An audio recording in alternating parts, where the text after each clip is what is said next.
Welcome to our Monsoon 2018 special. I'm Chief Meteorologist Erin Christensen. Everybody wants to know, how will our monsoon perform? Well, the outlook is in, and it calls for warmer than average temperatures July, August, and September, but also calls for wetter than normal conditions. In fact, there's a whopping 40% chance that northern Arizona will pick up above average rainfall and a 30% chance that southern Arizona will pick up above average rainfall. For the Tucson area, we normally receive just over 6 inches worth of rain. So with that in mind, we're expecting more than that.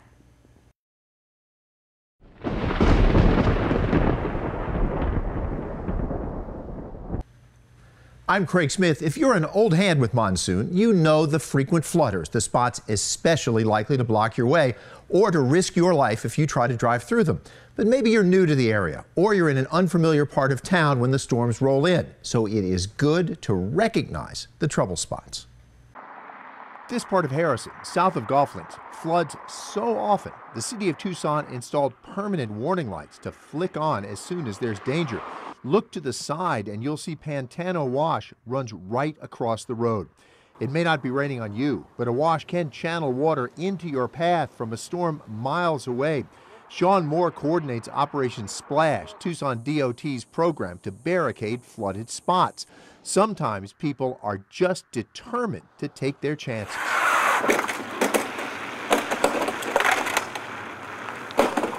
If there's water present on the road, you cannot see the road. Therefore, you cannot determine the condition of the road. You don't know if a section of that road was washed out 30 minutes prior to you arriving there. And also, it only takes about 6 inches of water to cause a small car to lose traction, and only 3 to 4 inches of hard flowing water that cause them to lose traction. A map on the Operation Splash website lists 20 constant offenders, but it pays to be cautious everywhere when it rains. Pima County Flood Control has water flow sensors set along the washes, so when water hits those sensors, they can warn transportation officials that water is headed for the roads and warnings are necessary. Tucson's Stone Avenue underpass has an 8-foot depth gauge, and even that can be covered up. Near 24th and Sarnoff, Rolling Hills Wash flows across the road. For Pima County, Tancaverde Loop is a regular flooder because Tancaverde Creek carries rain from Mount Lemmon across the road. Overton Wash floods so often, Pima County installed a gate to close off the road until it clears. Pima Transportation Director Ana Olivares says in any high water, even a large four-wheel drive can get stuck. There's a lot of debris that comes through when the wash comes in. There's a lot of sand, but there could be rocks, there could be who knows what kind of debris is in the wash. So it's buried there, and then you can't see it with the water. So you think, oh, there's a little bit of water. You'll drive over it, and you might get stuck on a big boulder, a big pipe, some kind of mechanical thing, and then you're stuck. The safest route is to know alternate routes so you can find a drier way to get where you need to go. Craig Smith, KGUN 9 on your side.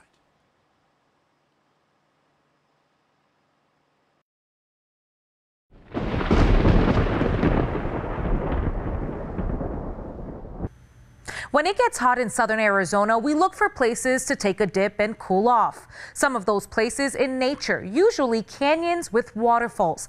Hotspots, Seven and Tancaverde Falls. I'm Jennifer Martinez. I'll show you those places that can be deadly during monsoon.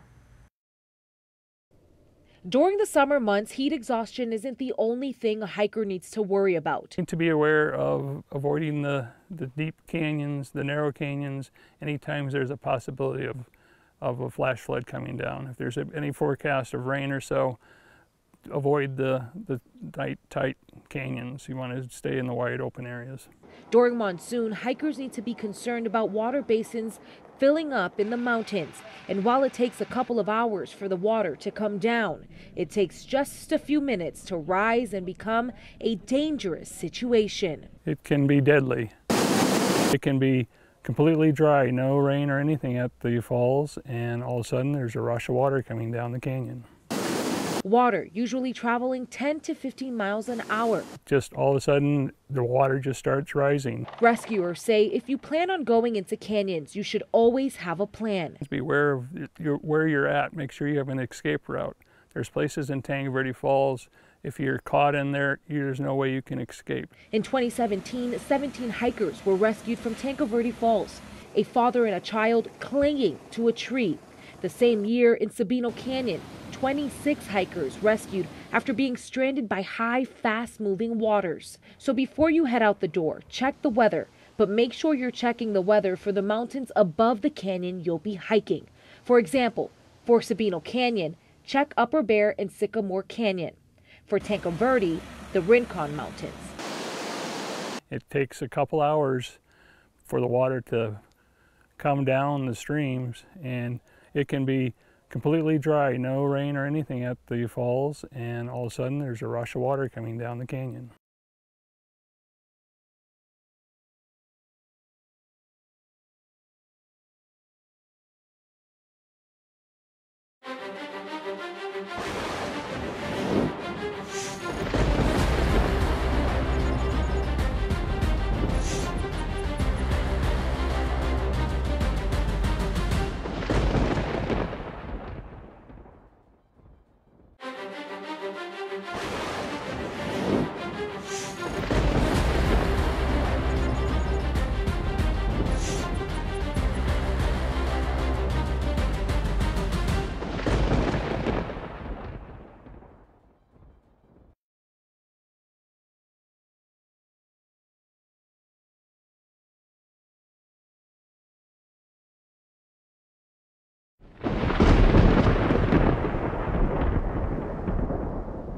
I'm meteorologist April Madison. We see it every year, that huge wall of dust that comes sweeping across the valley, often destroying many things in its path. Dust storms are one of the deadliest events during our monsoon, killing nearly 5 people in Arizona annually. From rooftops being ripped off, trees uprooted, to multi-vehicle pileups on I-10, dust storms are often unexpected and unpredictable. They occur when thunderstorms produce strong downbursts of air called microbursts that spread out along the ground, creating dense blowing dust. I-10 travel between Tucson and Phoenix, as well as Cochise County, are just a few areas most susceptible to dust storms. Visibility often reduced to near zero in a matter of seconds.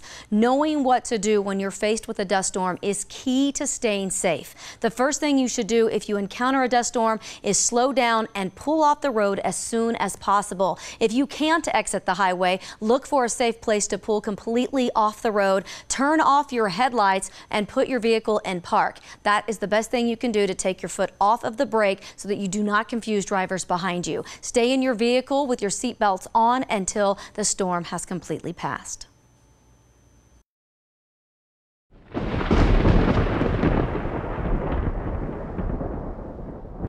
I'm Max Darrow. For many people who live in Tucson, they look forward to monsoon. It typically means a reprieve from the sun and cooler afternoons. But for many people who live in the rural areas, monsoon can have life-changing consequences. Much of Sonoyta's beauty comes from its tranquility. The golden fields go on for miles. And folks like Sonoyta Elgin Fire Chief Joseph DeWolf hope monsoon will turn them green, without ever turning them black in between. It's a two-edged sword. The rain coming in is what we're hoping for, but we hope it gets here before the lightning comes in. As hot wind ripples through the golden fields during the first few weeks of monsoon, possibly with no rain, the fear of fire can disturb peace of mind. June is a scary month because you just don't know. You can get lightning without any rain whatsoever. That's what started the fire last year. Kathleen Howard is talking about the Los Encinos fire, which forced her to evacuate. Flames scorched her property, but spared her home. Just days later, the rain rolled in, renewing her peace of mind. Oh, you just want to go outside and dance. And with it came a hint of color to brighten up her blackened land. I saw little blades of grass coming up, and it really affected my heart. There was just a sense of relief and gratitude. A year later, her yellow house still sits atop a hill of Sonoyta gold. There are some scars from the fire, but by now most of the land has healed. With monsoon just days away, Chief DeWolf has high hopes for Mother Nature. For the monsoon to get here early and to be plentiful. If we get, 5 to 8 inches, we're getting a little more relaxed. But until then, DeWolf and his crew will be ready to make sure these golden fields don't turn black before they turn green. In Sonoita, Max Darrow, KGUN 9 on your side.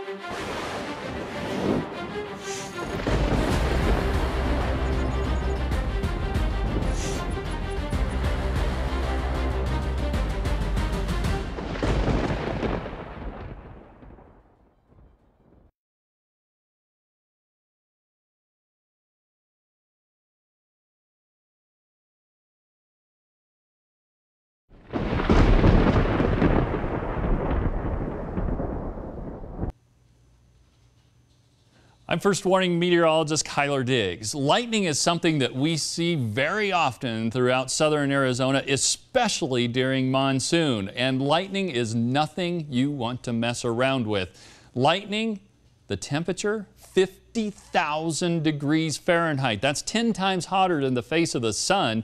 And something that a lot of folks don't realize, you would think lightning is actually pretty big in its size. It's actually not. The bolt that comes and makes contact with the ground, you can hold your thumb up. It's about the size of your thumb, and that little thing packs a punch. When we're talking about electricity, we're talking about 300 million volts of electricity combined with 30,000 amps. Keep in mind, your average home, you're talking around 120 volts.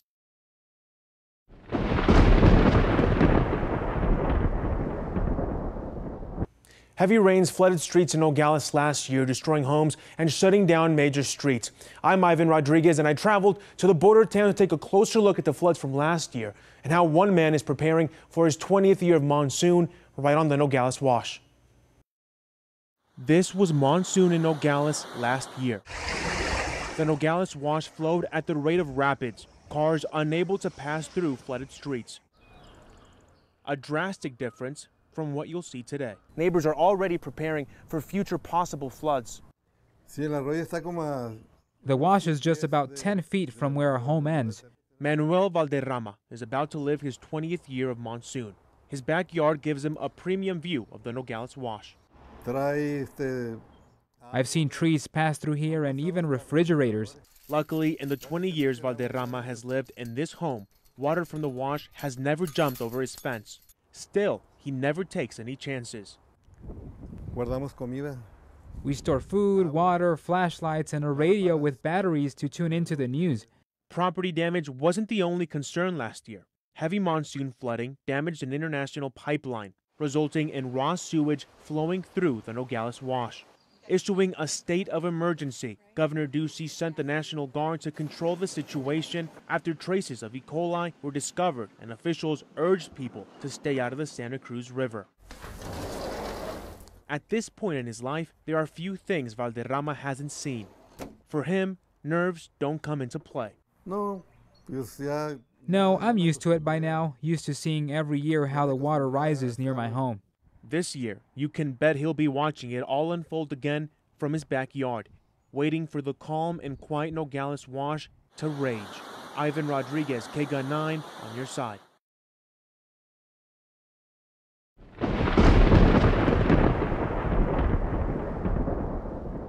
Every year, we're reminded not to drive through flooded areas, but there's always a select few that think they can make it. I'm Carlos Herrera, and I'll show you how Tucson Fire will come to your rescue thanks to their training.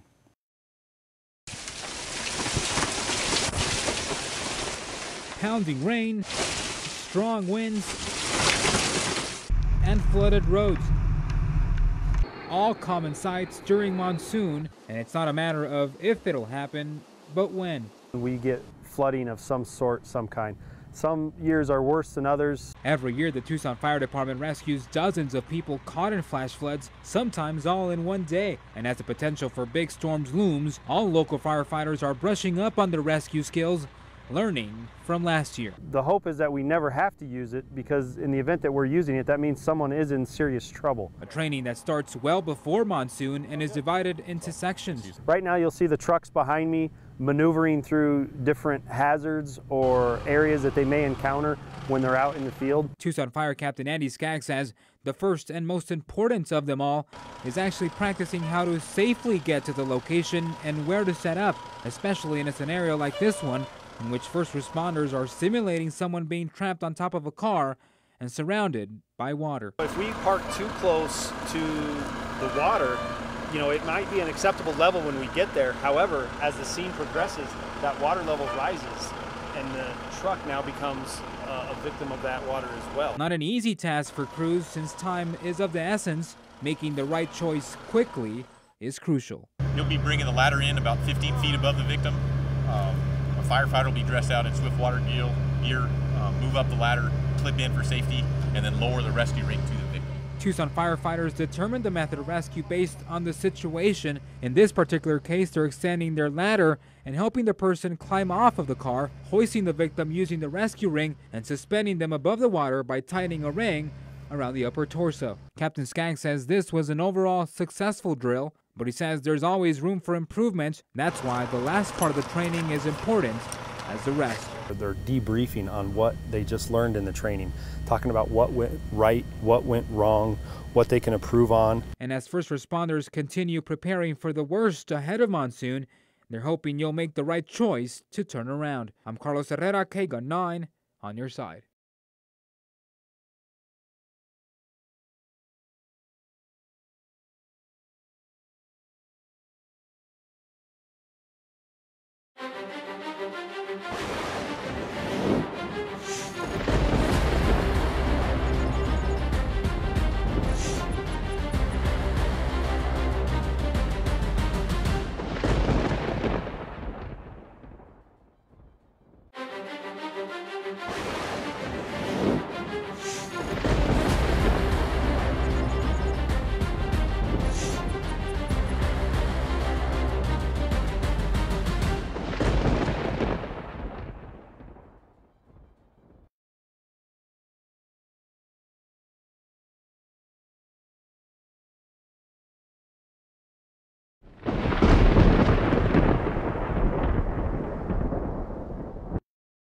Nobody's immune.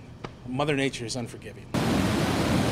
Flash floods during monsoon can happen in minutes. It's chaotic, it's fast. We're given an order to go. We show up ready to go.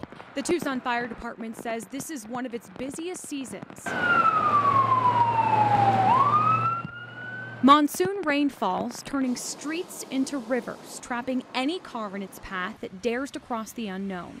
In 2016, a swift water call near Fort Lowell in Oracle, an SUV swept down a wash and ended up pinned against a concrete bridge. Crews had to break into the rear window and pull the driver out to safety. Another just last year on the northwest side. The gentleman was in a vehicle, pickup truck, and went to go across the river, and the water just rose way too quick, and I guess the truck stalled, and he was trapped inside the truck with the water rising. An 8-person crew locked arms and rescued a man in knee-deep water. I was just happy to help. I was happy to be there, happy to help. TFD says water can rise too fast sometimes, and in some situations, they may not be able to help you. There's been other rescues where I've watched people wash away, and knowing it was going to be their last minutes of life. And there's nothing that we can do to help them. In September of 2014. Close the window. No, don't. The water is coming. It's going to be over the windshield soon. What are we going to do? A couple attempted to drive across Cadillac Wash when strong waters picked the vehicle up and pushed it downstream. The husband was able to make it out. His wife, 76-year-old Julene Ross, died. As for this year, TFD's motto during monsoon is turn around, don't drown. Whitney Clark, KGUN 9, on your side.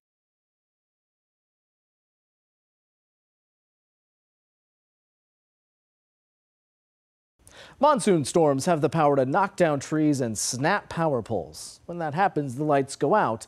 That's when Tucson Electric Power springs into action. I'm Kevin Boughton, and I'll show you how crews repair the damage and get the lights back on. Ugh. If you're like a lot of people in Tucson this time of year, opening the electric bill can get kind of scary. Well, you're not alone. Tucson Electric Power says when the temperatures go up, so do calls into their offices from people who say, hey, my power bill is so high that something has got to be wrong. We do check into those reports, and what we find is that very simply people are using more power to try and keep cool. TEP spokesman Joe Barrios says simple things can help save you money this summer. Start with the thermostat. TEP says set it at 78 degrees and keep bumping it up until you've reached the temperature that's comfortable for you. The idea is that if you're willing to make adjustments to where your thermostat is set, that can help to keep your bill down. Windows, especially older ones, can let heat in. That's why TEP says to keep them covered during the day, especially in the afternoon. Also, look around your home. Turn off your TV or computer screen if you're not using it, and consider replacing light bulbs with LEDs. Every little bit counts. Barrios says TEP workers improve the power grid year-round so that when the temperature spikes, the AC keeps working. That's why we feel our job is so important, especially during the summer, because we know everyone's counting on us so that they can run their air conditioning when it's extremely hot. There are more things you can do to keep cool and save money this summer, including ways to get rebates on your power bill from TEP. We have posted that information on KGUN9.com. I'm Kevin Boughton, KGUN 9 on your side.